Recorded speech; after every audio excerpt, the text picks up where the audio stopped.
யெகோவாயிரே பிரேத்தின் வழியாக தேவநாமம் மகிமைப்படுவதாக உங்களையும் வெல்கம் பண்றேன். பிரியமானவர்களே, இன்றைய காலத்துல நிறைய பேர் பரிசுத்தம், ஆண்டவருடைய பிள்ளைகள் தேவ பக்தி என்ற பெயர்ல நிறைய பேர் வெளித்தோற்ற பரிசுத்தத்துக்கு மட்டும் முக்கியத்துவம் கொடுக்கிற அனுபவம் காணப்படுகிறது.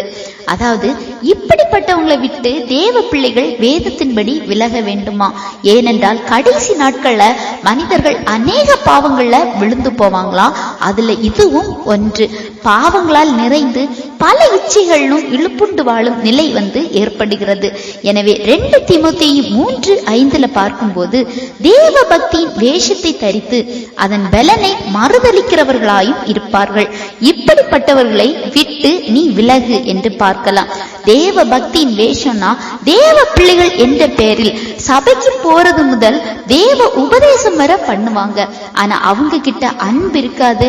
அவங்க கிரியைகள், உபதேசங்கள், பேச்சுகள் எல்லாம் சத்தியத்துக்கு எதிராக காணப்படும்.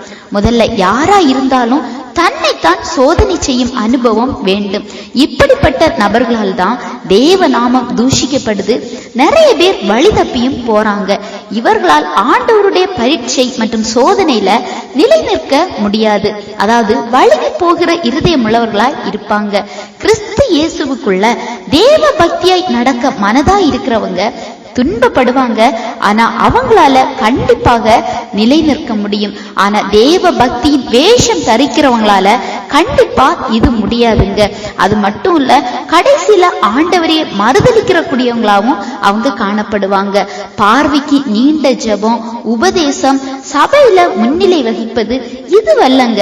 உள்ளான பரிசுத்தம், கிரியைகள் முதல் அனைத்து பாவ கண்ணிகளிலிருந்து விலகி சத்தியத்துல இறுதி மூச்சு வர நிலை நிற்கிற அனுபவம் வேண்டும். நீங்க எப்படி உங்களை சோதனை பண்ணி பாருங்க. அதாவது தேவ பக்தியின் வேஷம் உள்ள நபரால் நாம இருக்கக்கூடாது. உள்ளான பரிசுத்தம் முதல் ஆண்டோடைய சத்தியத்துக்கு கீழ்ப்படிந்து எல்லாவற்றிலும் பரிசுத்தமாய் வாழக்கூடிய அனுபவம் வேண்டும். அது மட்டும் இல்லைங்க, இறுதி மூச்சு வரையும் நிலை நிற்க வேண்டும். எனவே இந்த மாதிரி தேவ பக்தியின் வேஷம் தரித்தவர்களை விட்டு நீங்க விலகுங்க என்று வேதம் சொல்லுகிறது. எனவே ஜாக்கிரதையா இருங்க.